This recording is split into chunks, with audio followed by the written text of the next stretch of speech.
Good evening, good evening, good evening, everyone. Thanks for joining us today. We get starting in just a few moments. Our broadcast is scheduled to go live at 5:30. So go into the comments, share this event with your friends, identify your location, whatever you got to do. Let's get the community out to this event.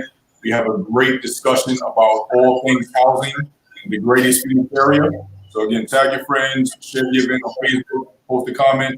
We look forward to this program. We have a stellar group of speakers and panelists for today. So be sure to stay tuned. We'll be getting started in just about 5 minutes.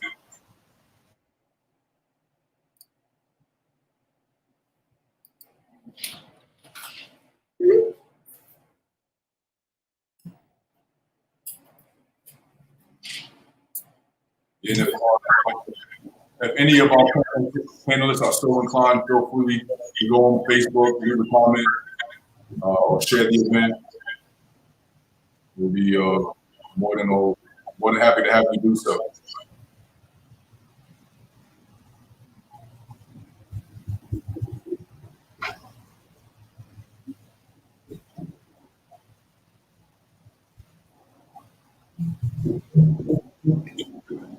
Hello again, everyone. My name is Jerry McPherson, Director of Economic Empowerment for the Urban League. We're getting started right at 5:30 at our scheduled time.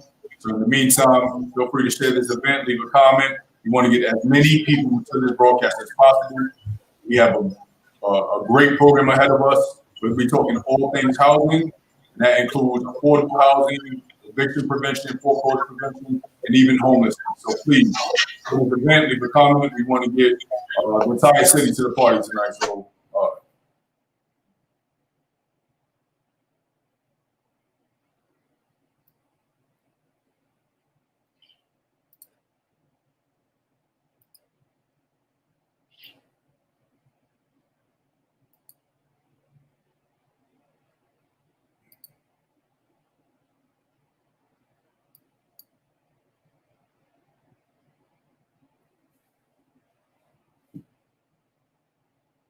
everyone is looking good, rest assured.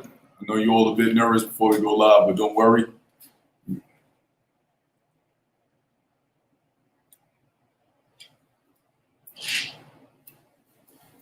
And for our panelists, when we get started, you'll see yourself removed from the broadcast. And just at the times that we communicated, we'll bring you back live when we're ready to start our discussion. But in the meantime, everybody else watching on Facebook and YouTube, we greatly appreciate you joining us tonight. Please tune in. Welcome, Elizabeth Montgomery just joined us. And we'll be getting started right at 5:30, so that is within the next less than a minute. We'll be going live. Again, everyone out there in Facebook and the YouTube world, please be so inclined to leave a comment, share this event on your Facebook groups and your feed. Let everyone know that you're tuning in. We'll be talking about housing and all things related to that: homelessness, eviction prevention, foreclosure prevention, and lastly, and probably most importantly, affordable housing. As you can see, we have a great host of panelists, all well informed on the subject matter, and we're really excited to share this content with you all.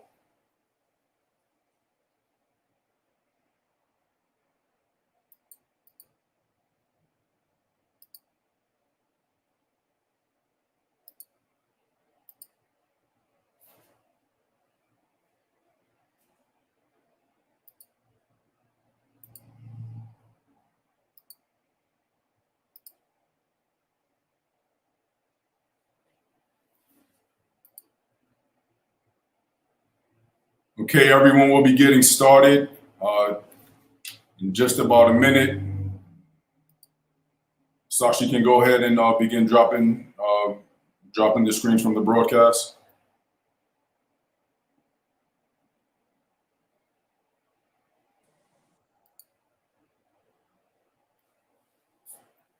Good evening, everyone. Good evening. Welcome to the next installment of Meet the Leaders. And this month's topic will be the looming housing crisis. With all things going on with the pandemic and it's impacted our economy, it all has a residual effect in the job market and ultimately the the housing situation for many folks in the Valley. We have a host of panelists, all well informed on the subject matter, who got a great bit of content to share with you all. Thank you for joining us. And again, as I mentioned, this topic is the looming housing crisis. We'll be talking eviction prevention, foreclosure prevention, homelessness, and lastly, affordable housing. Now I'd like to take a moment to introduce the president and CEO of the Greater Phoenix Urban League, President George Dean.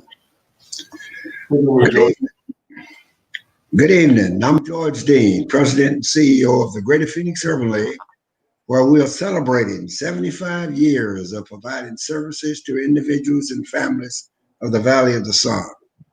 Our mission is to be an agent of change, to support minorities and those in need in achieving economic and social equality through programs in economic empowerment, housing, education, civic engagement, and health and wellness.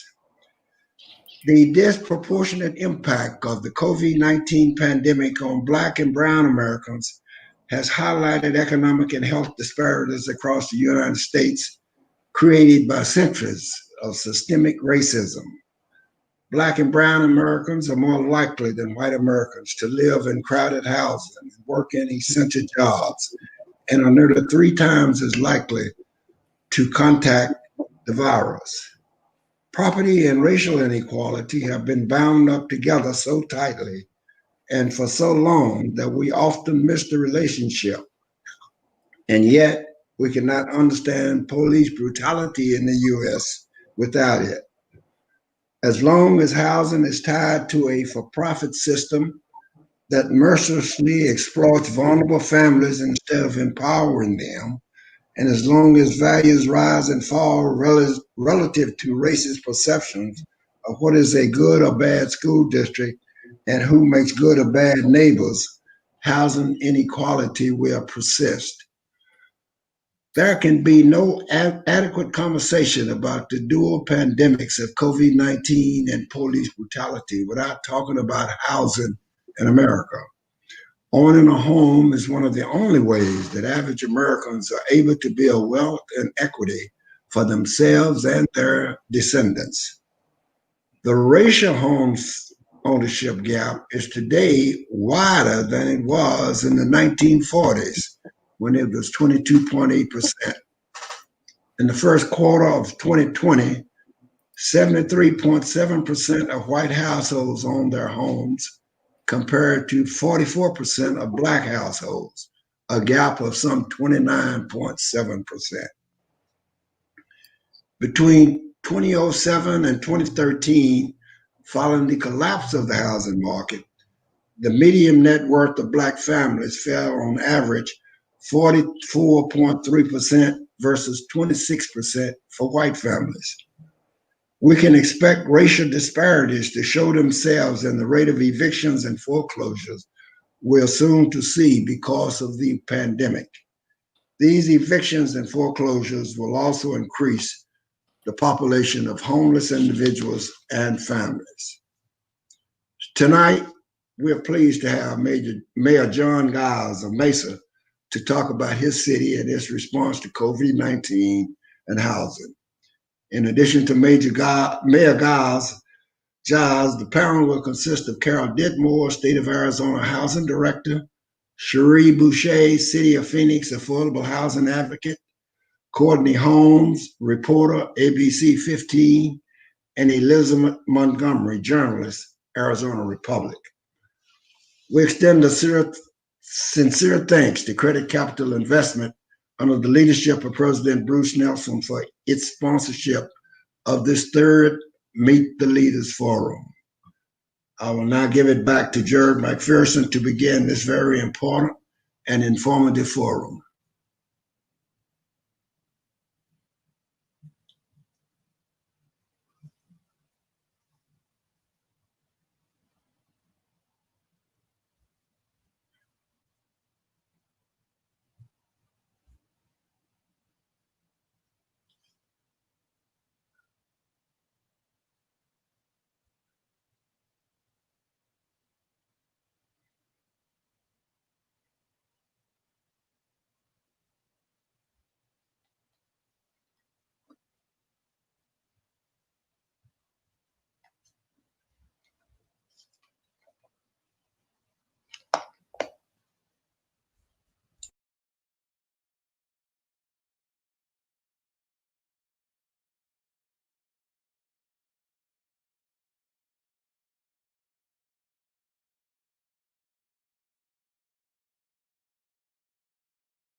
think someone needs to give Jerry the message that we can't hear him. At least I can't. Hi, Jerry. Mayor Giles, thank you for joining us. And I promise you I read your entire bio. But once again, we'd like to welcome Mayor John Giles to our broadcast. Thank you, Jerry. Good to be with you. Good to be a part of, nice for people to recognize Mesa as part of the greater Phoenix community. And certainly we're anxious to be active and very engaged in the Greater Phoenix Urban League for sure. So Mayor Giles, wanted to talk to you with a bit about, just if you can take a moment, tell us about the work that you're doing in Mesa surrounding housing.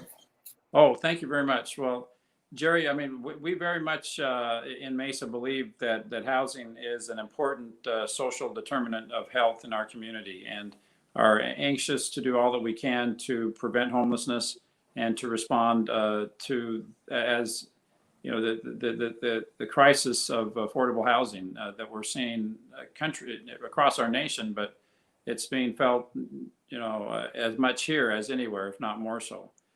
We've seen how rents, you know, climbing all over the valley. Mesa has traditionally been viewed as one of the more affordable communities in the valley, and so we have a lot of housing that is affordable and affordable housing. And that's one of the things that we pride ourselves on as a community, is as being an affordable community to live in. So that makes it attractive, you know, that's one of the things we take pride in.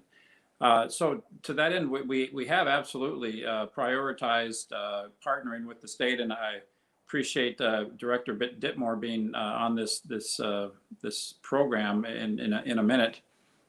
With the State of Arizona Housing Department has been a great partner with the City of Mesa, and we've been able to get funding with some private investors, you know, on building affordable housing projects in downtown Mesa, particularly along the light rail corridor.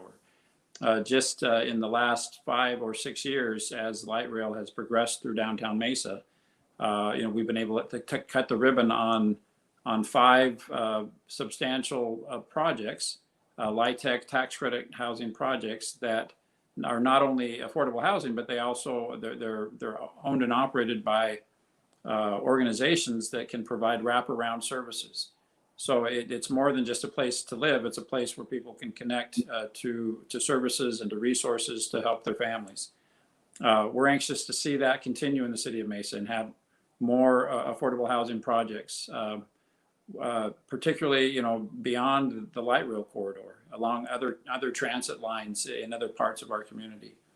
The City of Mesa Housing Department also, you know, is very active in administering a lot of federal monies, VASH vouchers and Section 8 vouchers and family unification programs. We have really quite a menu of different vouchers and housing assistance programs that we administer. And then particularly during this period of time during COVID, we've been very engaged in trying to get the money that we receive from the federal government out to those who need it as quickly as possible.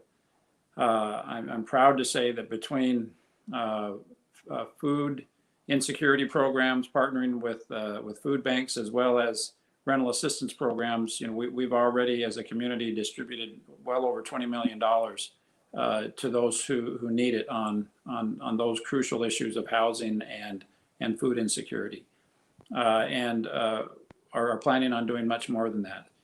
There are rental assistance programs that we have in the city, and we're partnering with other providers in the county and the state to try to avoid homelessness.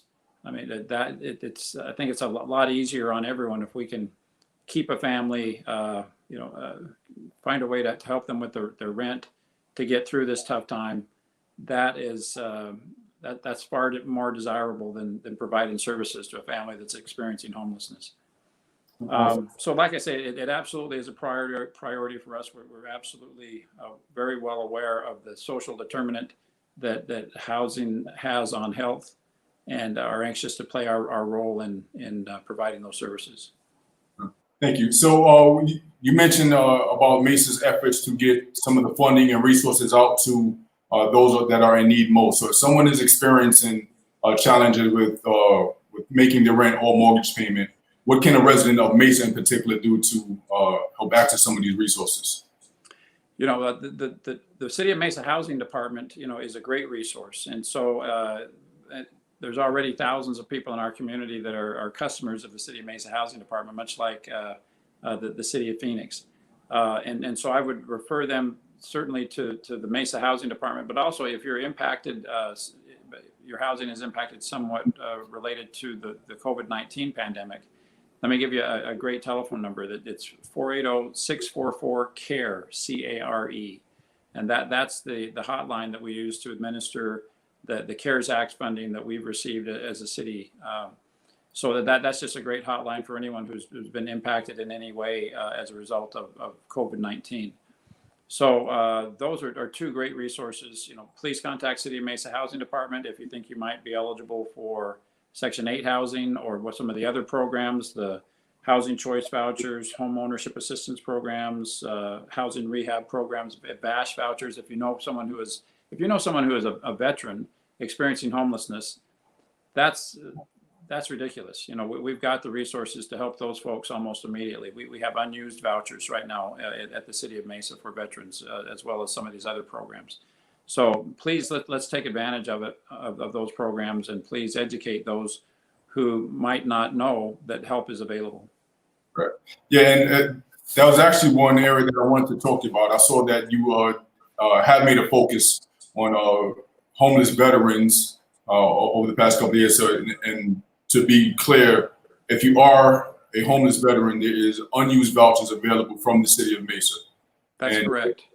Yeah. That's correct. I think it's probably, you'll probably hear in a moment, that's true for Phoenix as well. We do have, the vouchers are less of a problem than finding landlords that will accept the vouchers.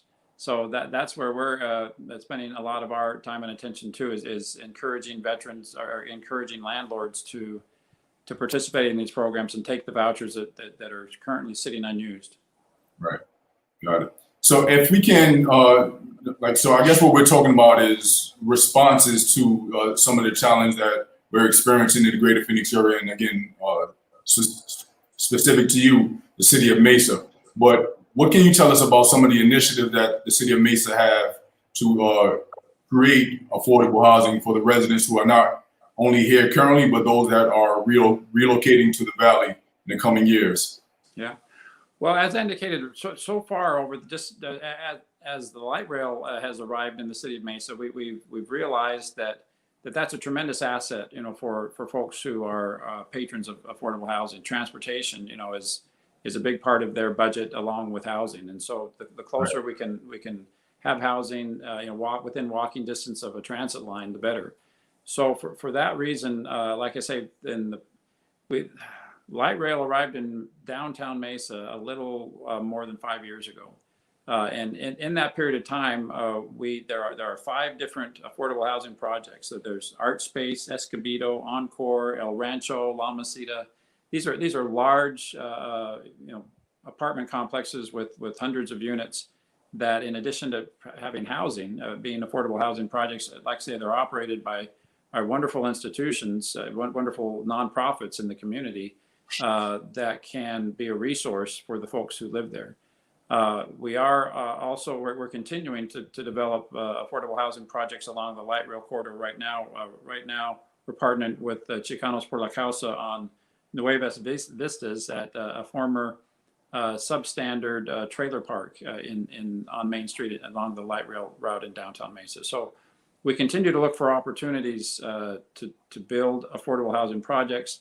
We're anxious to continue to expand those types of projects beyond just the light rail corridor in downtown Mesa out to the far east part of Mesa, you know, County Islands. There's a lot of substandard housing in other parts of Mesa that we're anxious to see replaced with high quality affordable housing projects. Got it. So when we talk about these public-private partnerships in order to build affordable housing, if there is a builder or a company who is interested in developing them in the City of Mesa, what sort of resources or incentives are available that they can explore in order to bring their work to Mesa? Well, I'm going to invite people to listen carefully when Director Ditmore speaks on your panel in just a moment, because she the state housing department, is a critical partner in those types of projects. So we do encourage developers that are affordable housing developers to work with the state guidelines and to petition, for that funding. And the city of Mesa plays a role in recommending that, and also adding some of our housing assistance dollars to make those projects pencil. So we have done that and are anxious to continue to do that. Like I say, particularly to expand that resource out to parts of Mesa that currently it's not available to. So for those on the call who are affordable housing developers, Mesa would be a great place for you to look for opportunities. Again, please contact our city housing department, or please feel free to reach out with an email to me directly, and we'd be happy to help vet locations, make recommendations for where the resources are that we think would make for a successful affordable housing project. Awesome. So I actually want to talk about the city of Mesa a bit. Before the call started, you kind of acknowledged the Greater Phoenix Urban League for reaching out, and kind of acknowledging that one of our neighboring cities is a part of the greater metropolitan area. So for those of the folks tuning in, and to be clear, this isn't just Arizona residents. We are worldwide at the moment, thanks to Facebook and YouTube. So can you tell us a little bit about some of the developments happening in Mesa, some of the attractions that are there? When reading your bio, and forgive me for being on mute when I did so, you mentioned both Apple and I believe Google has been relocating to the area. So if you can tell the audience a little bit about Mesa and all that's happening. Yeah, Mesa is a bigger deal than people think it is, actually. We're the 35th largest city in the United States. Last count, about 518,000 people. So you can find really just about anything you're looking for in the city of Mesa. It's a very diverse community. A third of Mesa is Hispanic, and we have a significant African-American population and a fast-growing Asian population as well. Along the Dobson Road corridor, we have an Asian district that currently has over 80 Asian-owned businesses, and is quickly becoming kind of the headquarters for different parts of the Asian community. So Mesa has got economic development-wise, we're experiencing a lot of success right now, particularly in the southeast part of Mesa, in and around Gateway Airport. There's nearly 1 million square feet of industrial buildings under development there right now. We have recently added Google and to Apple and Boeing and Textron and some other, AT&T has one of its national headquarters in Mesa as well. So, a lot of Fortune 5, 10, and 100 companies call Mesa home. So Mesa, what I tell people is it's a great combination of people who need help and people that have the capacity and the desire to provide help. Some of the best statewide social service agencies got their start in Mesa and continue to be headquartered in Mesa. And I think that reflects the fact that I think Mesa is a very compassionate community. Again, a community that really puts a value on children. My motto is that Mesa's got to be a great place to be a kid. So we're anxious to do things, to make investments in our community that reflect those values. Yes, and I guess I can acknowledge that I learned something within the past 5 minutes that I did not know. Mesa was the 35th largest city, and given that we have 50 states in our union, 35th is a pretty significant number. Particularly coupling that with its proximity to Phoenix, being the 5th largest city, the valley is quickly growing. In some circles, this is known as the Silicon Desert. And with some of the companies that you mentioned, particularly Google and Apple relocating or setting up shop in the valley, we can see why that is holding true. So if I can, I'll just leave you with a couple of last comments. I know you have another meeting to get to, and we greatly appreciate you sharing your time, part of your evening with us. So if there's any parting thoughts you would like to communicate with our audience, please do so. Well, thank you, Jerry, and thank you to President George Dean and others who realize the importance of this topic. Really, there's there's nothing more important right now to talk about than affordable housing. And I think that the COVID pandemic has really just kind of sharpened our focus and made more clear things that really should have been very obvious to us without this crisis. But one of the lessons that I've taken away from this experience is I see more clearly now those in our community that are disconnected, those who don't have family or a church group or neighbors, that are reaching out and providing the social safety net that is so critical in these times. So the role of the community to step in and be that safety net is again one of the lessons that I have taken away from this experience thus far. So I'm proud of this several months ago, the federal government deposited $90 million in the city of Mesa's checking account, and I'm very proud of the challenge, the blessing and the challenge that created, and the way that we've responded. As I indicated, right now we've got $30+ million on the street into people's hands, prioritized around food insecurity, around housing, around homelessness, around targeting that money to those who are critically in need of it. And we're committed to continuing to do that. Hope that we have the opportunity to have additional funds from the federal government that will allow us to be that safety net. So thank you for talking about housing. We're anxious to play a role with the others that are participating in this meeting to respond to this challenge. And thank you once again, Mayor Giles. We are greatly appreciative of you joining us. Obviously, you are a busy man in the Arizona area, and we look forward to connecting with you in the coming future. And again, for those out there, the city of Mesa, put it on your list of options that, as far as places you would like to reside. So again, Mayor Giles, thank you so much.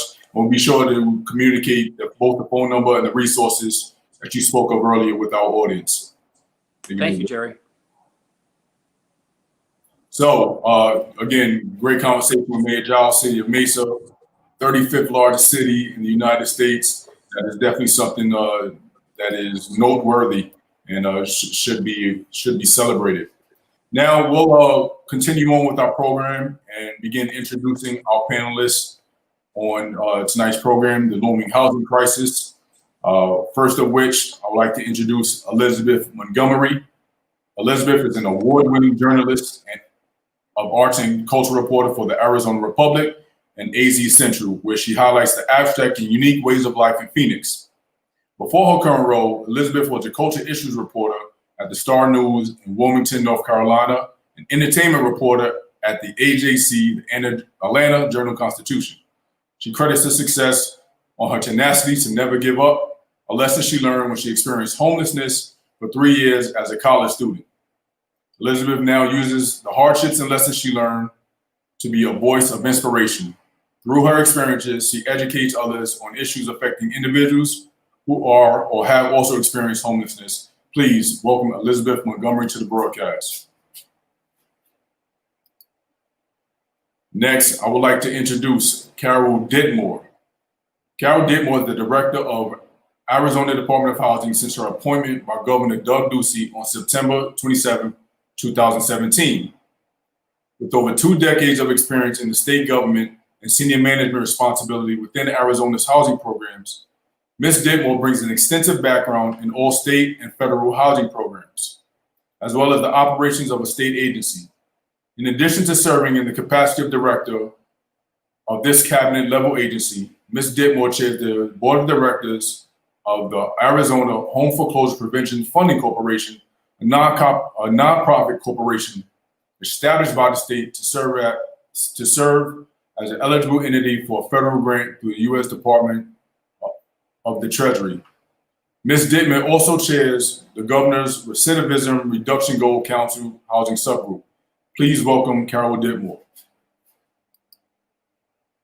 Next, I would like to introduce Cherie Boucher, affordable housing advocate for the city of Phoenix. Cherie has 13 years of experience in housing and community development, a Bachelor of Science in Urban Planning from the Northern Arizona University, and a master's in business administration from Grand Canyon University. Throughout her career, she has worked in 7 different Arizona municipalities. She has overseen a variety of federally funded housing and community development projects and programs. In her current role as affordable housing advocate, she is leading the implementation of the city's Housing Phoenix Plan, which has the goal of creating and preserving 50,000 homes by 2013 through the 9 policy initiatives. Please welcome Sheree to the broadcast. And last but not least, I would like to introduce Courtney Holmes. Courtney is a reporter with ABC's 15 Enterprise and Investigative Unit. Her reporting focuses on getting to the heart of complicated stories, improving people's everyday lives, and holding the powerful accountable. That's powerful. She arrived at ABC 15 in September of 2010 and has held several positions in the newsroom during that time. In 2013, Courtney was asked to lead and produce the Let Joe Know consumer franchise with ABC 15 investigator Joe Ducey. For 6 years, the duo brought stories to light of abuses against consumers, unfair business practices, and unjust laws.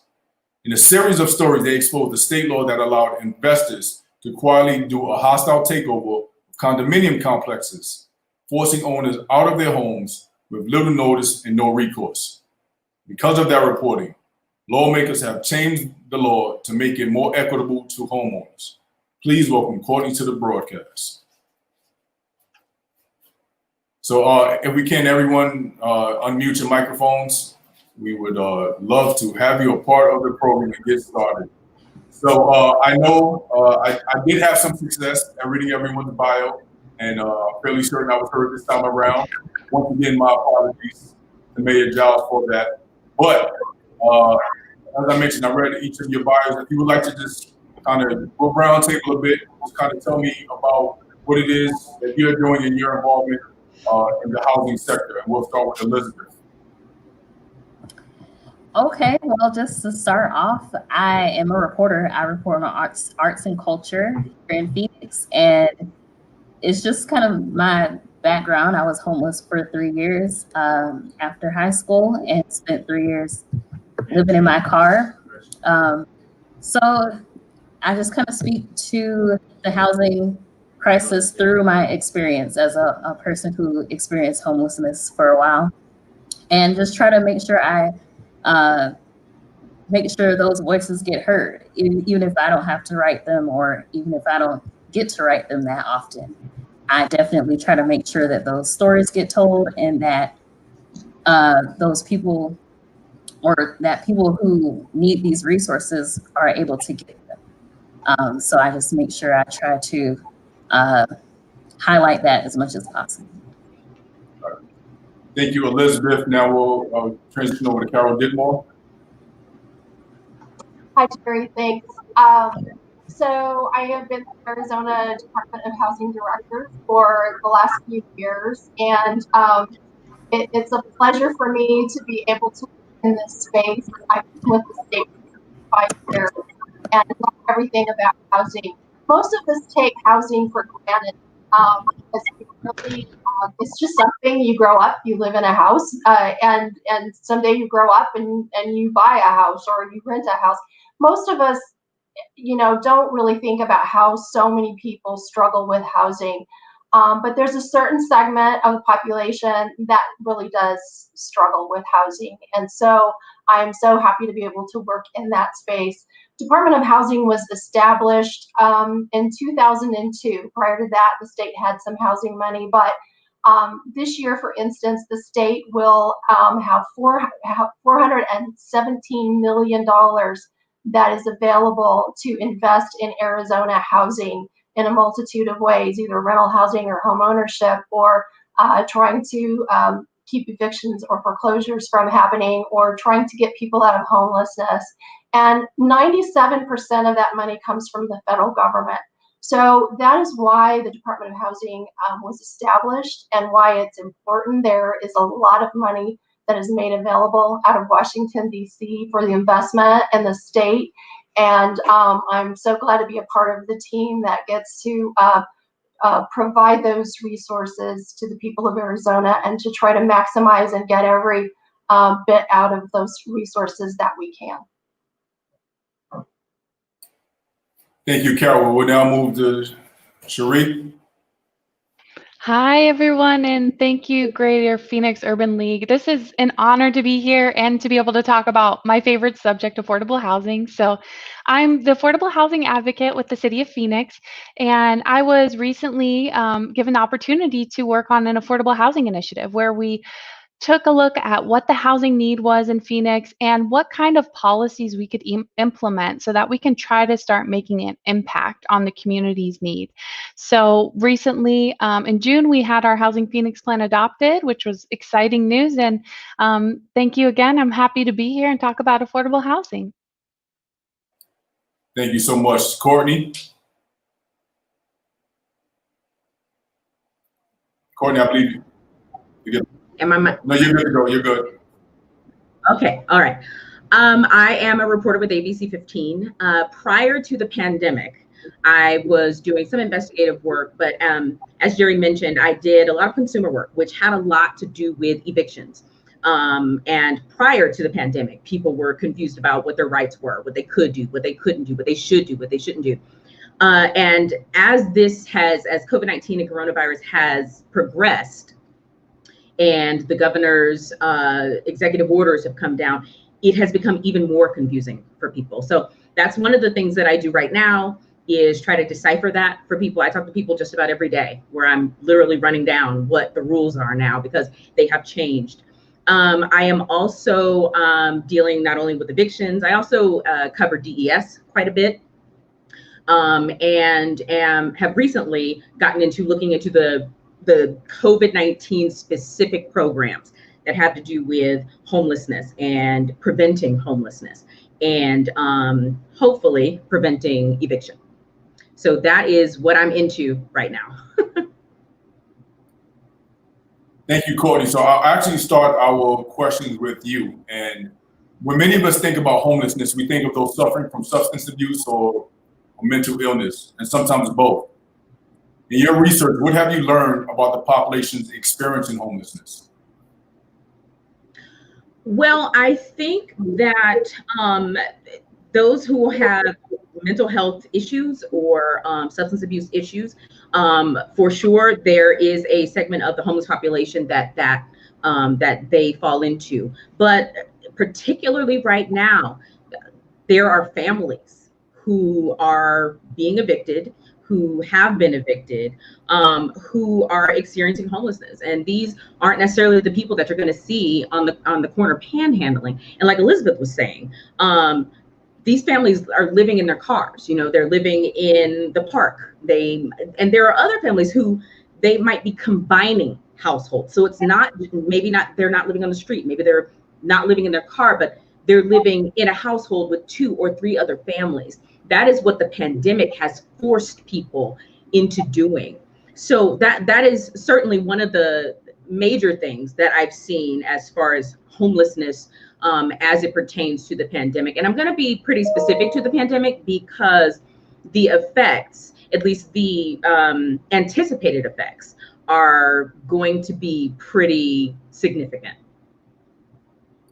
Right, and that's kind of why I really wanted to start with you on this topic, because again, I think even myself, prior to doing my research for tonight's program, I had a belief of what homelessness was and what it looked like, and I think that misconception or the misnomer may exist with much of our audience members and the community members as well. So this is why the pivot is to talk about affordable housing. So although, there are folks out there who have careers, have jobs, and just simply cannot afford the home that they're living in. So before we get into that, and again, it's about laying the groundwork and understanding about homelessness. So I would like to transition to Elizabeth, who has been brave in discussing her journey and discussing, her experience with homelessness. That, I really need to commend you for that, because many of us just simply wouldn't have, the courage and maybe a bit ashamed to speak to that. So if you can, kind of, Elizabeth, tell us a little bit about, your experience with homelessness and, what were your circumstances that, that you was able to survive for 3 years?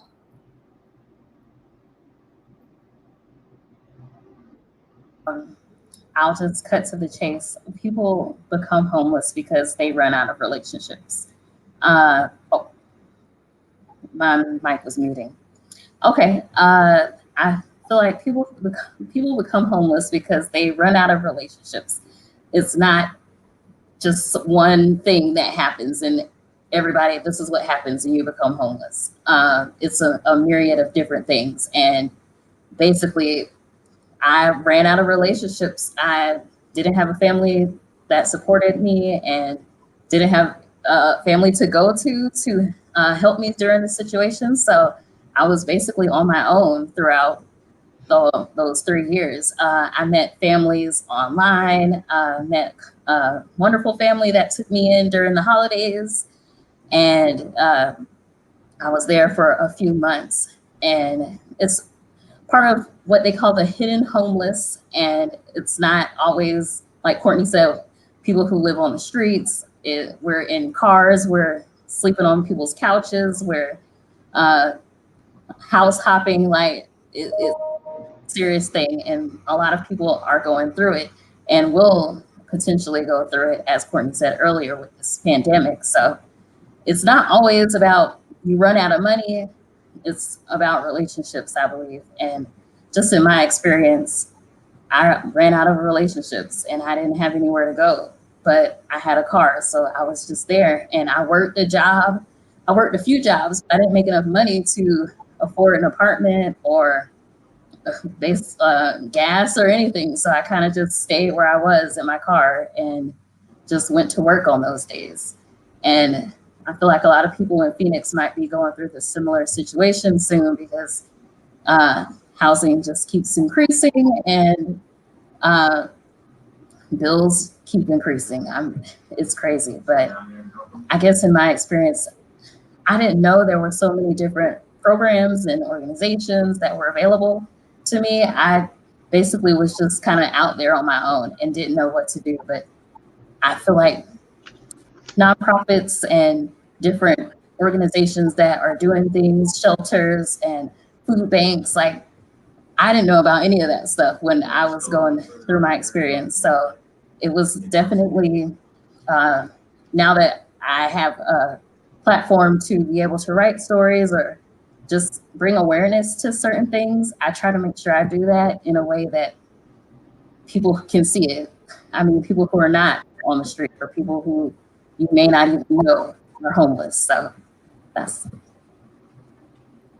Thank you so much, Elizabeth. Now, so you mentioned organizations and resources that are available for those experiencing homelessness, which we will talk about a little bit later in the broadcast. And in addition to that, we will distribute this across our social media outlets. But, solutions, I suppose, is one thing, but prevention is another. So I would like to take the opportunity to pivot towards affordable housing, and I'd like to talk to Sherry, who is an advocate for affordable housing in the city of Phoenix. So there was mention about a program or initiative that you're leading with the city of Phoenix. So if you can't just kind of talk to us a bit about that initiative that you're leading. Great, thank you. Yeah, so the Housing Phoenix Plan has 9 different policy initiatives that will increase incentives for affordable housing developers through zoning incentives, also allow for accessory dwelling units for current homeowners, also looking at making more resources available for folks who want to build affordable housing. So looking at grants and loans and land, city-owned land that we can offer up to reduce the cost of development for developers. And then we also want to put out an education campaign so people can understand the importance of affordable housing and also to debunk some of those myths that are commonly associated with affordable housing. Thank you, Sherry. And of course, we'd like to bring Carole into the conversation as well. So the state is not only responsible for the greater Phoenix area, but statewide. So can you kind of tell us a little bit about the programs that are enacted statewide to offer affordable housing in some of the more rural areas, maybe? Sure, I'd be glad to do that. So I'll talk a little bit about rental housing resources first, and then I'll talk about home ownership because we look at them a little differently. So with rental housing, the state has a resource that is available through the U.S. Department of Treasury, and those are federal tax credits. And that is the most valuable tool that the state has to develop affordable rental housing. This past year, we put about $300 million available into affordable rental housing. And a lot of that, about $200 million of that, came out of the federal tax credit program. Some of that is a capped amount that we get, and it's a very competitive program. And we have developers who come from all across the country to try to compete for those resources to build affordable rental housing in Arizona. Then we also have another program that's very similar to it that has tax credits that developers use bonds that they issue, and then that's also another resource, and that's not capped as much as the competitive resource. So every year we do this. We've been doing it for over 30 years. We have developed around the state of Arizona over 39,000 units of housing, and at any one time we have roughly about 5,000 units or so in some various form of development, either planning, pre-development, or actually being built. And we are just the financing resource for that. But we help pull those projects together, make sure that the tax credits work and that they have the other maybe government resources or maybe some private resources in those same projects to make it affordable to as low as of income as we possibly can. A lot of times it's focused on households that are about 50% of the area median income. And so just to let you know what that means is if you're a family of four, that's about $36,000 a year. If you're a single person, that would be just a little under $35,000 a year on average around the state. So we're trying to build more units that are affordable to working Arizonans who need to rely on affordable rental housing. So that's the biggest resource that we have. We also have various other federal resources that we use, and we may develop transitional housing or supportive housing for formerly homeless, chronic homeless, and we may put money into shelters as well. And so all of that works together for kind of a continuum of helping people along in the rental realm and in the homeless world. When we get to home ownership, we look at that as mainly a market-driven industry because in Arizona, the single-family developers do such a good job at building, and they're building right now as fast as they can. We went through a decade where there wasn't a lot of development when we came out of the foreclosure crisis and the Great Recession, and we were busy absorbing that housing a lot of the time into the rental market. A lot of those single-family homes are now for rent, but our development community is working really well at building affordable projects. And they have products that start in the high 100s on up. And the great thing that's happening right now is that the interest rates are so low for borrowers. When I bought my house 25 years ago, the interest rate was over 6%. Now it's under 3%, which means I could have bought twice as much house if the interest rates had been that. So that has a lot to do with affordability, the interest rates. So that's a really great thing that's happening right now. And the other thing that I want everybody to know is that the state also has a mortgage product that is offered by the state Industrial Development Authority. There's a mortgage product, and it comes along with down payment and closing cost assistance. You can get about 5% of your mortgage price provided as down payment and closing cost assistance through that program, which averages out to about $9,000 per home buyer. The state issued through this activity over $1 billion in mortgages last year and assisted over 5,000 home buyers. So it's a little bit different. We don't get involved in the actual development of home buying opportunities, but we do try to provide opportunities for great mortgages with down payment assistance.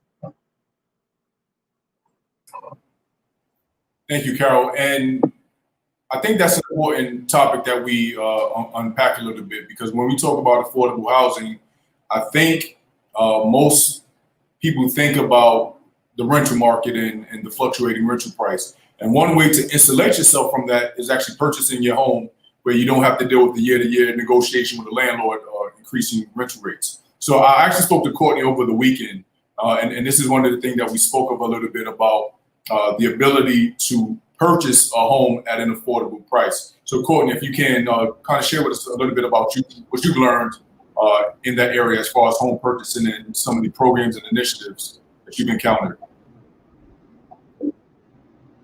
Well, one of the things that Carole mentioned, and I didn't deal with Carole a couple of years ago. There was another gentleman with the Department of Housing who I interviewed, who was talking about that down payment assistance program, which is like, it's an amazing program if anybody's interested in buying a house.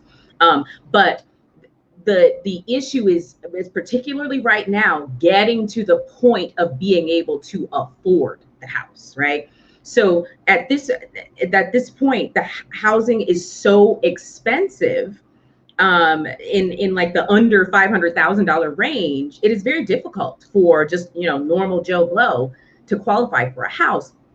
And then on the other end, in the affordable housing realm, and I apologize, I believe her name is Sheree with City of Phoenix. You might be able to help me out with this, but your income has to be so low that you may not qualify for the assistance. So there's this gap of people who don't qualify to for assistance, or don't make enough money to be able to afford to purchase a home.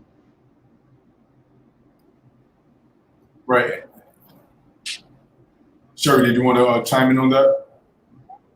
Yes, yeah, thank you. It's such a good point. There's definitely a lack. What we're seeing is there's just a huge lack of housing, especially for the folks that are within that middle bracket, because the competition for the housing supply that we do have is so high. So it's very difficult, especially it's harder now to get into home ownership when you're in that middle range of income. A lot of our programs within the City of Phoenix are targeted towards, as Carole mentioned, 50% AMI, 60% AMI, which is considered about very low income. But when you're, within that 80% AMI to 120, which is termed as workforce housing, sometimes it's very difficult to find housing that's affordable, even rental housing that's affordable and available at that income range. So we're definitely dealing with just a lack of supply issue currently. And one program that we're looking at trying to help the homeownership costs reduce a little bit, because we understand even if you have that down payment assistance, what we were seeing with the City of Phoenix has our own down payment assistance program that will be re-releasing through an RFP soon. But even the folks that were using that program would have to layer multiple down payment assistance to be able to bring the purchase price down, even to afford for an 80% AMI family. So we're looking at the community land trust model for that. So what that does is it puts the homeownership unit into a trust, and it reduces the cost by the land. So you're only having to purchase and finance the cost of the improvements on the land. And then once that house is sold, it's sold to another low-income buyer. So it creates kind of this into perpetuity affordable housing network throughout the City of Phoenix. So that's one of the initiatives we're looking to implement through the Housing Phoenix Plan. And we do have a pilot that we're partnering on to start with 5 homes in the City of Phoenix. So we're trying to come up with as many options as we can to work with a really delicate and cumbersome issue. Thank you, Sherry. And that is some interesting tidbits that you shared. So this pilot program that you're looking to launch, it is a matter of effectively purchasing the home itself, but the land, the ownership of the land stays with the city. Is that accurate?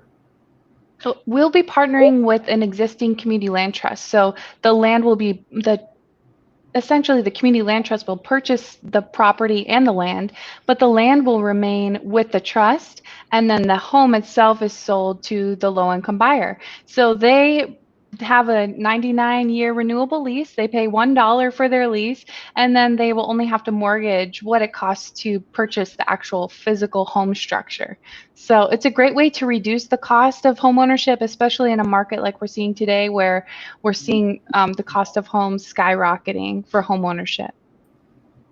Like, I love the ingenuity about that idea. The housing problem is a very significant one.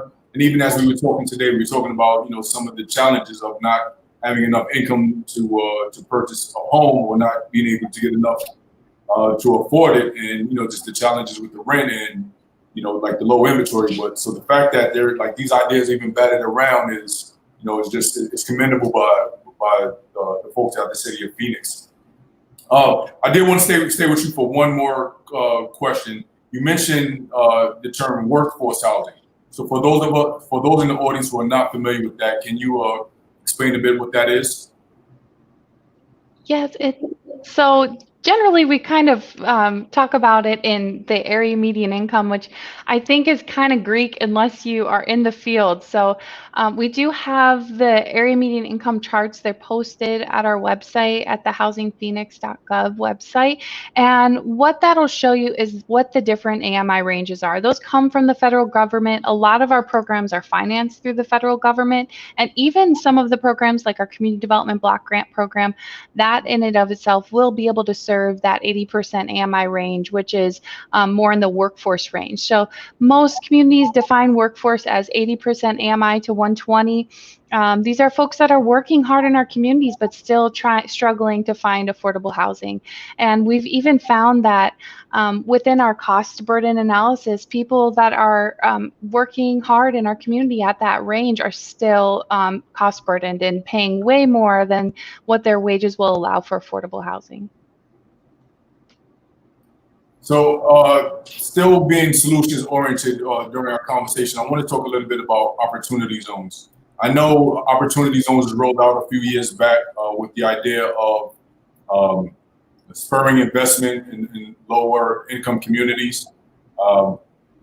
And I've seen stories, I've read a couple of articles where, some of these housing developments was used, but opportunity zones did not specify that they needed to be used for affordable housing. So I was wondering whether from the city or the state perspective, are you aware of any outreach that has been done in order to lower potential investments to these opportunity zones with that criteria being added that it's specified for lower income housing? And that's either for Sherry or Carole, if you can speak to that.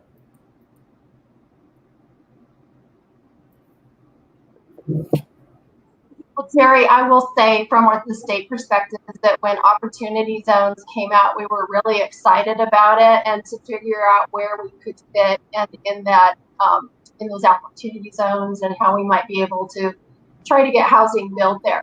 So what we realized by doing research is that almost most of our properties are in opportunity zones, and they were built there with the resources. But when we looked at in the future trying to pull in the resources, the equity, the capital gains money that it makes is what opportunity zones are built on to get them to invest, it didn't really work in affordable housing, and I'll tell you why. When we put together an affordable housing project, we want to make sure that it is going to be affordable for the long run. And when you look at the opportunity zone money that's coming in, the capital gains money, those people are putting their money in a short-term investment, and they want to make money, and then they'll be getting out of it. With affordable housing, we're looking for long-term investments, equity investments, and long-term, really low-income loans where there's not a lot of profit coming out of affordable housing. And so the two really don't mix. In order to have a successful opportunity zone investment, you need to know that you can pull it out in the short term. So it doesn't necessarily work with the housing that we find. However, I would say that it has attracted an awful lot of investors who are building market rate housing and workforce housing that don't need deep subsidies to be affordable to really low income households. So I think from that point of view, it is it's a boon to housing in that there are a lot of people looking to put their capital gains in those neighborhoods into housing. And it might just be, fixing up deteriorating properties, but that would help extend the life of that house. So we're glad to see all of that investment happening. Understood. So while opportunity zones may not be the best vehicle to spur development in some of these communities, there are still opportunities and resources from the state and city that are available. So some of these public and private partnerships that are created in order to spur investment, can anyone on the panel kind of unpack that a little bit? And in addition to that, I would actually like to speak a bit about any initiatives that between a public and private partnership specific for home ownership.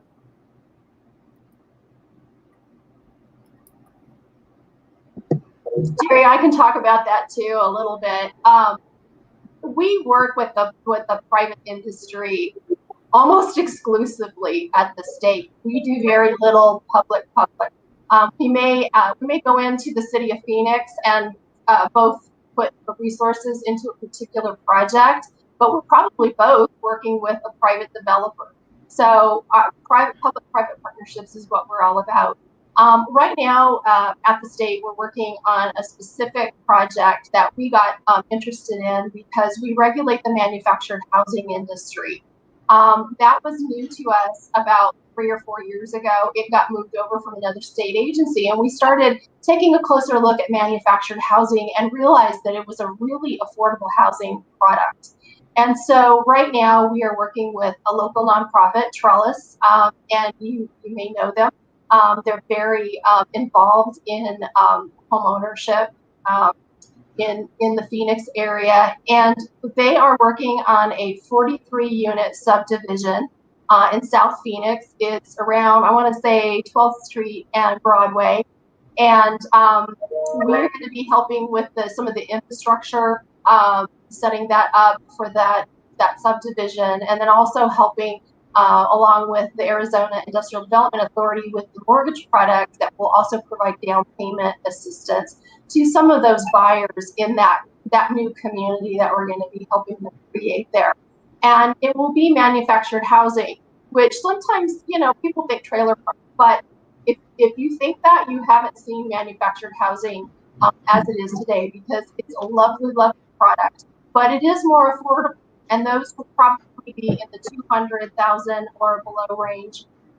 They are going to be situated in that neighborhood so that you have built-on garages, and to the untrained eye, they'll probably look like stick-built homes. But the delivery should be faster because it's manufactured in a manufactured plant, and so they go through very quickly. And wouldn't be waiting 6 months for a new build. You'd probably waiting more like or so. So we're really excited about that partnership. Manufactured housing is something that we have wanted people to take a look at. It's hard to get developers wanting to do a subdivision of that, and it's hard to get a community who's interested in allowing that. The city of Phoenix was very open to it and has worked with Trellis and with the state, and that will be coming online here. In the next year. I think COVID probably slowed it down a little, but we're excited about that and hope that it serves as a model for other projects. Thank you, Carole. And again, just so everyone in the audience, we'll be sure to collect these resources that have been shared during the discussion and make sure we distribute it to each of you so you can take advantage of some of this information that's being provided today. And another, I guess, a bit of housekeeping. If you are tuning in, if you have any questions for our panelists, please get them together. You can begin dropping them in the chat. We'll open the floor to questions from the audience in about 10 to 15 minutes. So if you have any questions for our panelists, feel free to begin thinking about them and drop them in the chat. That actually kind of, I guess we can consider this halftime. One of the things that the city and the state uses to determine how much investment needs to be made into our community is the data that comes from the census. And we are just about 3 weeks away from the conclusion of that census. So if you have not yet completed your census, I encourage you all to do so. Some of you just, the importance of it may often become overlooked. You may feel like it's unnecessary information, but that data is used for planning of things like affordable housing.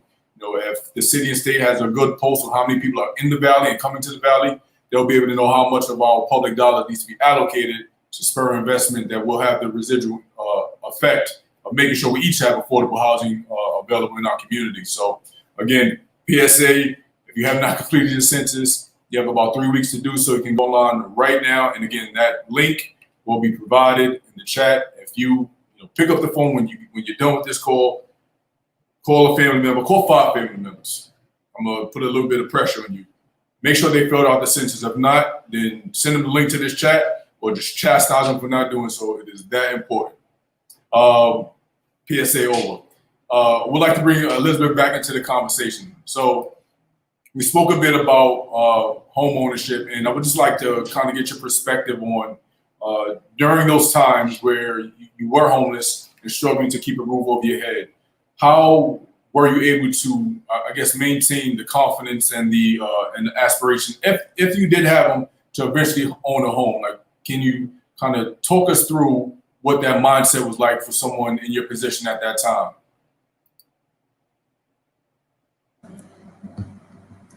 Sure, Jerry. And I will just say, during that time, I wanted a house. I mean, of course, I didn't want to be in my car anymore, but it didn't seem that easy. It didn't seem that easy at all.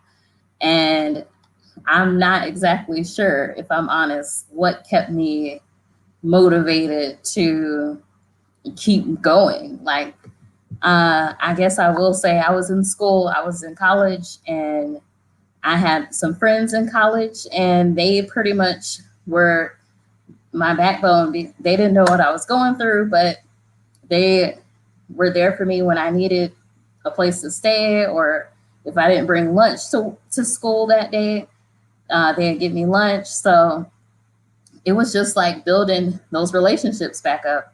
I didn't have family relationships, so I had to make friends.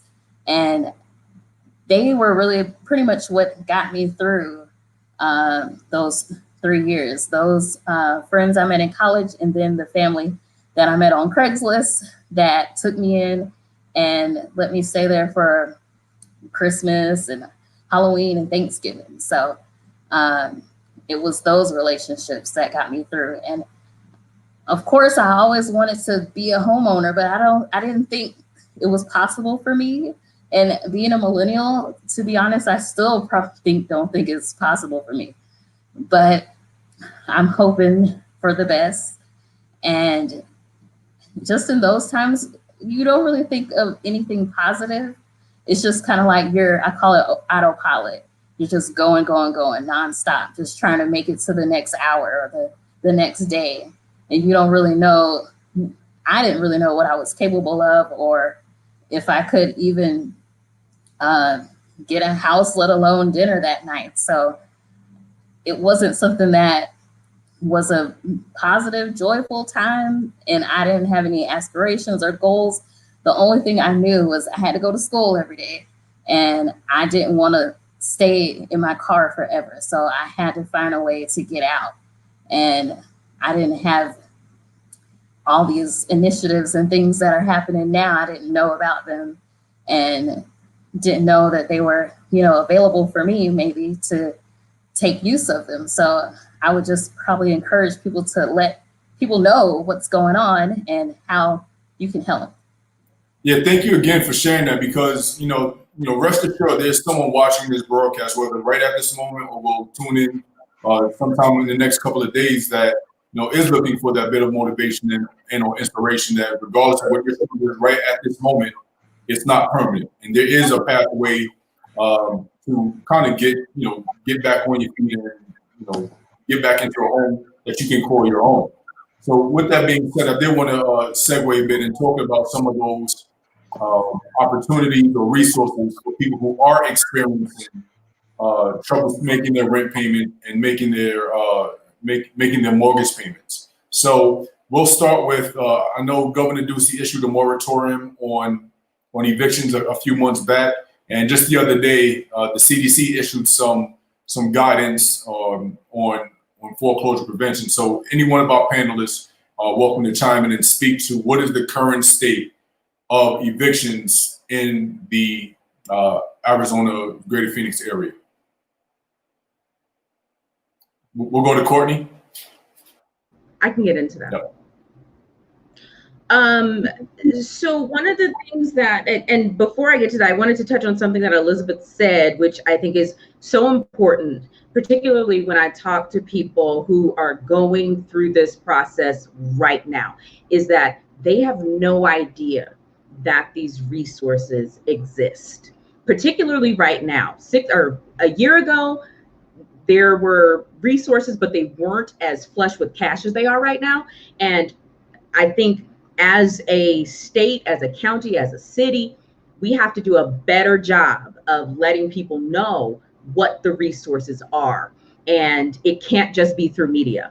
And it can't just be that they happen to speak to somebody who might know something. And right now, that is what it feels like when I speak to people, that they just happen upon this information and it's not readily available to them. So that's one of the things I wanted to touch on. But when you talk about eviction, so there is a moratorium that the governor put in place, which does not prevent evictions. It prevents the removal of people from homes. So I want to be clear about that. I have some numbers from, this is just for Maricopa County. From April 1st, now this moratorium went into place March 27th. From April 1st through the end of August, there have been, about 8,800 eviction actions. So what that means is there was a court hearing, the landlord sent a 5-day notice to the tenant and said, hey, you haven't paid me, you got to get out. 5 days later, they went to court. And if you don't pay, the judge has to evict you. They have to grant that eviction because you did not pay. So that means 8,800 or thereabout Arizona or people in Maricopa County now have evictions on their records. Nobody wants to rent to people with evictions. So that's going to be 8,800 some odd people who may or may not be able to find somewhere to move at the end of this moratorium. Because again, the moratorium is supposed to stop the eviction action. It's supposed to stop you from being removed, but it doesn't stop that eviction from being put on your record. And come October 31st, assuming everyone's done what they need to do, which is apply for rental assistance, prove that. Also do a couple of other things that you have to show to your landlord. Assuming you've done that, on October 31st, November 1st, the constable can then show up, or whomever, show up, say, hey, you've got 2 hours to pack up your stuff and get out. So it is a hold on removals. Now, I will say some people have been removed, and of those 8,800, some people, excuse me, don't have any idea that they can fight this in court. So they just left. So we really don't have we don't have a number of how many of those people are still housed, how many of those people were removed, how many of those people just gave up and left. So that is going to be a big deal. And the U of A, or rather they call themselves U Arizona now, U Arizona and ASU both came out with reports last month that said this is going to be a big deal. And the state, nor the counties, nor the cities are ready for it financially. Thank you, Courtney. That is both some important information and harrowing at the same time, because this tidal wave, and again, we spoke about this tidal wave is coming and it's going to crash. So while I don't have a solution to that, I have a suggestion. This might be a great time for each of you to find out who your local representative is and get in their inbox, give them a call. Ultimately, the biggest solution or the the best action that can be taken, or most likely action to be taken to forestall this tidal wave that's about to crash, is getting a hold of your local official and getting some things passed in Congress, whether it's the city level, state level, or federal level. Elected officials have the authority to start making some things happen. So Courtney, thank you for that information. Thank you for showing up with the numbers as well. I did want to, and again, we're talking about solutions at the time. For those that are experiencing challenge making their rent, can anyone from the state or city speak to some of the resources that are available from their respective offices? We'll start with Carole.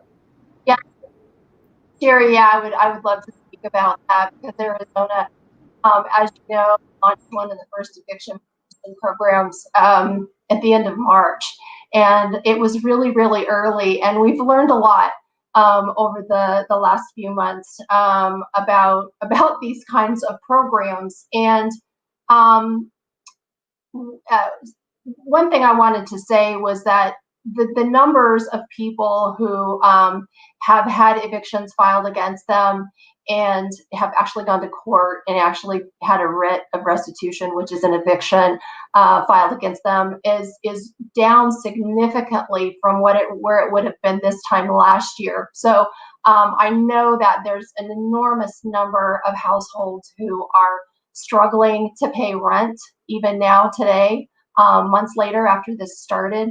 But there are way more resources this year because of COVID than we've ever had available at all at the government level.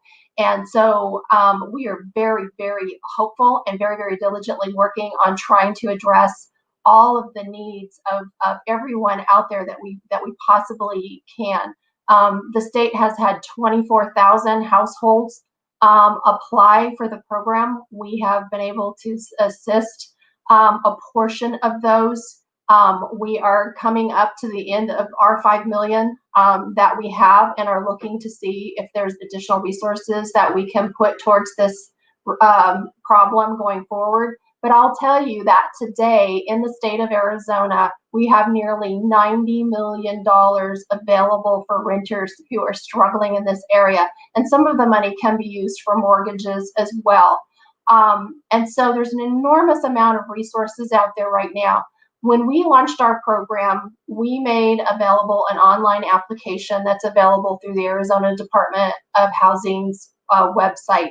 It is still there. We also take phone applications. Those applications are all being funneled through the local community action agencies all around the state. The city has one, the county has one.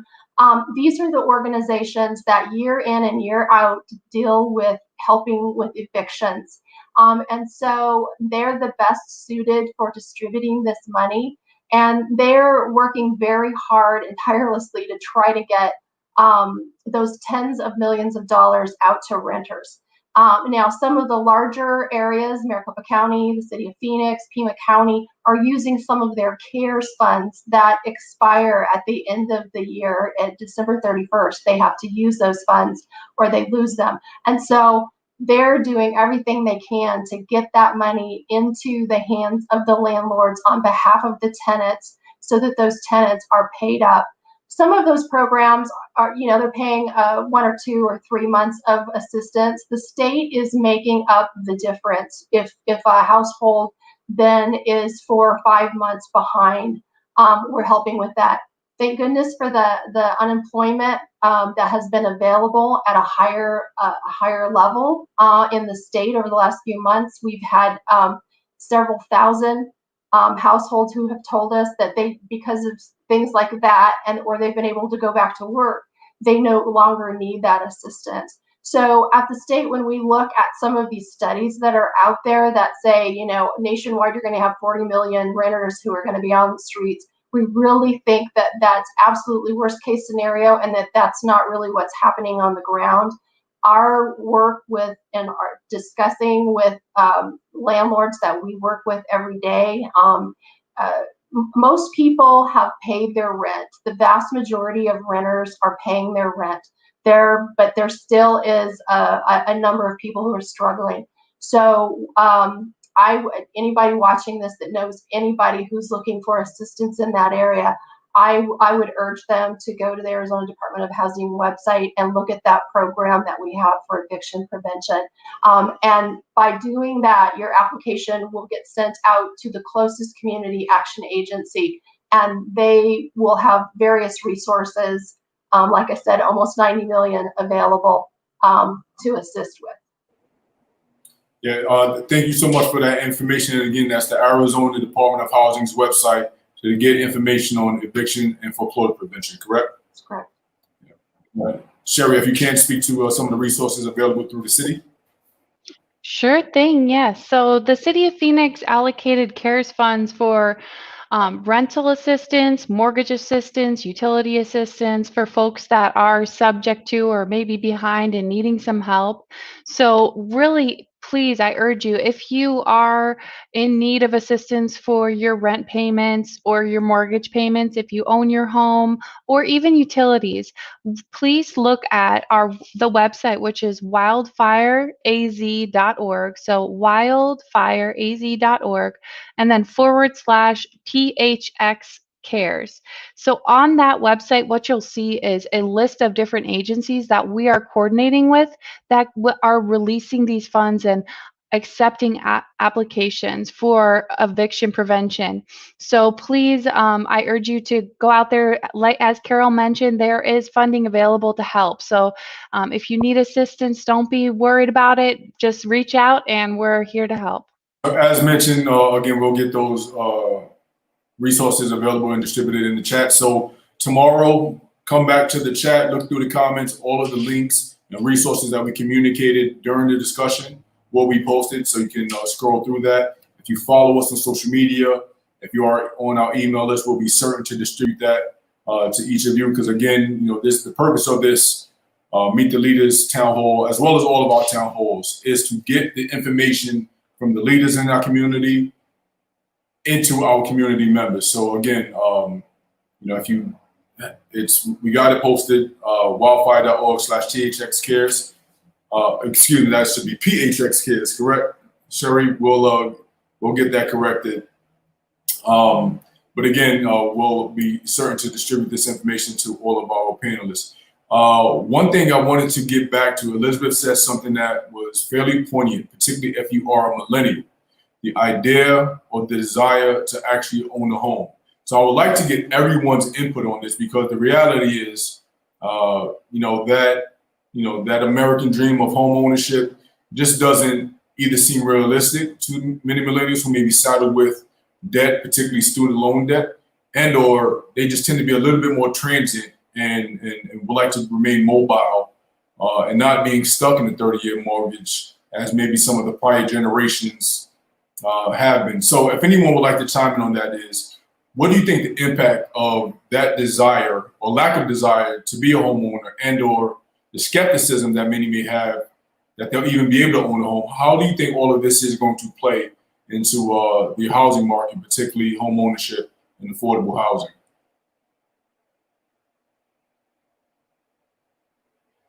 This look around means I'm about to start pulling on people. We'll go to Carole. Look like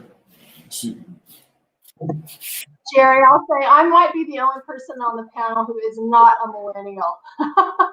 So I'm probably not the one to comment on this. But I will say, it is an age-old problem of trying to figure out how to afford home ownership in the first place. I lived with my parents when I was in my 30s for a year to be able to save the money to buy my first house. And, that sometimes you have to do something like that. And I don't know if it was,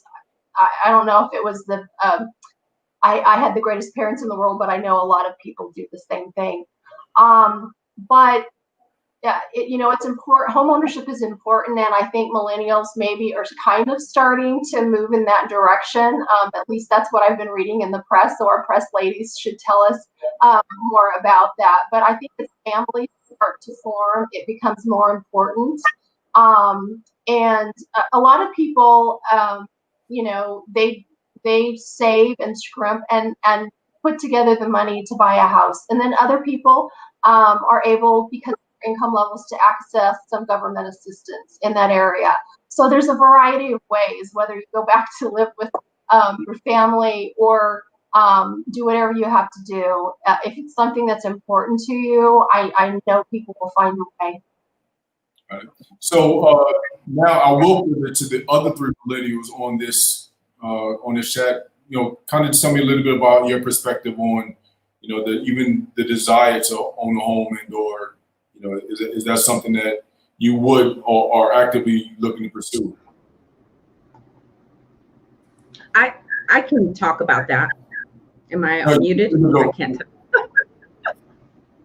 Okay, so what I wanted to start with, even outside of, being a millennial, I think that there is if you grew up with a family that purchased homes and you watched them buy a home and you watched how it worked, I think you might be more inclined to do that. But there are a lot of people for whom renting is what they know. And if they can't get out of that mentality, then it's going to be difficult for them to see themselves buying a home. That being said, right now, I bought my home in 2015. And thank God I did, because I would not be able to afford a house right now. I just wouldn't. And even if I wanted to move out of my home right now, I wouldn't. It is so expensive. So I don't necessarily think that it's that people don't want to buy a house or don't think they can. I think people are just being judicious and waiting. I think that there is a segment of people who will or who don't know about purchasing a home, who didn't grow up that way, who for them that's a pipe dream. And hopefully at some point they will get into a space where they know about the Department of Housing program and all those things. But for the people who are already home ownership minded, I think they're being cautious, because buying a home is great, but if you can't afford the monthly note and the insurance and the maintenance and all those different things, you're setting yourself up for failure. That is a great point, Courtney. I guess timing is everything, as they say, particularly with the fluctuating housing market. I know in 2008 or so, many people, I guess at the point the phrase is they was giving away mortgages. Many folks may have experienced some of the challenges and the negative things that came with being involved in that, and kind of just may not be as eager to jump into home ownership. Just another comment really quick. If you are out in the audience, if you have any questions, feel free to drop them in the chat right now. We'll yield the floor to either Elizabeth or Sherry, who would like to just comment on that topic before we go to the question from the audience, if any. I'm just gonna hop right in and say I saw somewhere that it says if you make less than $55,000, you might not be able to afford affordable housing in Phoenix. And I do not make that much money. So I am on here, this panel, but I might also be in the same boat as many other people in Phoenix. So it's just kind of like a harsh reality of what is going on right now. And hopefully, I do hope that one day I will be able to afford to buy a house. That is definitely in the goals and the plans, but I feel like when you come from an area where I came from, you don't have the best outlook on that situation. I know there are still aspects of my background that I'm still trying to get put together, and then I can go on to maybe affording or getting approved for a house. So it's not just as easy as having the money. You have to have all these other things too. And I'm working on those things that I messed up when I was homeless. So now I have to redo all the things I should have done a long time ago. So yeah, I'm hopeful, but it is a lot of things that point in the direction of your time is not right now. Yeah, I would like to add too, that homeownership is so important. It's the main way as a family where you can generate more wealth for your family and you can grow out of a situation through the equity in your home. So there are a ton of programs out there to help first-time home buyers. Even if you're in a situation where you're trying to build your credit and you want to figure out how to get your credit to where it needs to be, there's a lot of different housing counseling agencies that will help you for free. So what I'll do is I'll share those resources with Jerry so he can post that as well. But I just want to get that information out there. And the City of Phoenix will be releasing our down payment assistance program, hopefully early 2021. But coupled with that program is counseling and homeownership counseling. So you can kind of connect to those resources. But I was scared for a long time to be a homeowner. I just recently purchased my first home a few months ago.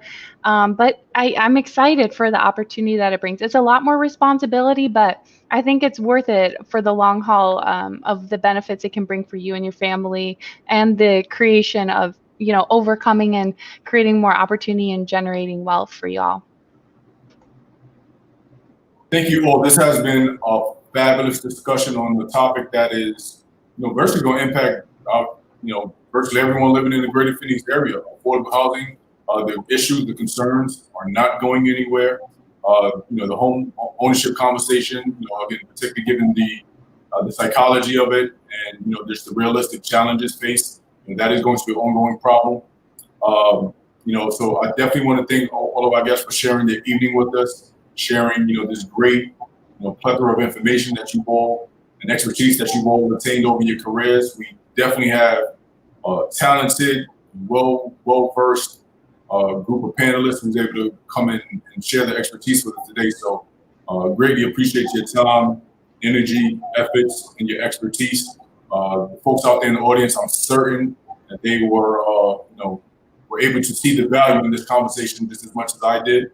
So I want to thank each of you once again for spending your evening with us and sharing that content. Again, if any of you have any content, resources that you would like to share, please, you all have my email address. Please forward it to me, and I will be certain to get that redistributed to our audience members in the greater Phoenix community. So thank you all. I would like to now reintroduce the president of the Greater Phoenix Urban League, George Dean, to give us some closing comments. Thank you, Jerry. I just want to say, first of all, thanks to this wonderful panel that presented so much information to the people tonight, and we really do appreciate that. And so thanks to each and every one of you, Carole, Cherie, Elizabeth, and Courtney. And I also want to say that many of the services that you're talking about, we offer here at the Urban League. We offer first-time home buyer counseling. We offer foreclosure prevention counseling. We offer loan assistance. We offer financial literacy classes. We do a lot of things here at the Greater Phoenix Urban League in our housing program. We also offer services to residents at 5 different low-income housing complexes in Phoenix and Mesa, considering after-school programs for the children of the tenants that live there. So check us out at the Greater Phoenix Urban League. We're there for you. We're there for you. Have been for 75 years and will continue to be. Let me, in closing, say that remember the 2020 census. It's very important that you get counted. There are a lot of monies that's tied up in how many people are counted and how much money comes into the Phoenix area. And we're talking millions and millions of dollars and so forth. So make sure to be counted. And also remember to vote on November 3rd. November 3rd, and if you're not registered to vote, you have until October 5th to get registered to vote, and you can vote online. So get those things taken care of. The census, remember the census and get counted. Remember to get registered and to vote on November the 3rd. I'm George Dean, President and CEO of the Greater Phoenix Urban League, and thank you so much for being a part of this program.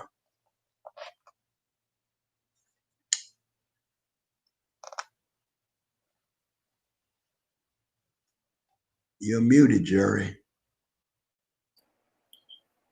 Thank you, George, and thank you everyone for tuning in tonight. We'll see you next month at the next installment of Meet the Leaders.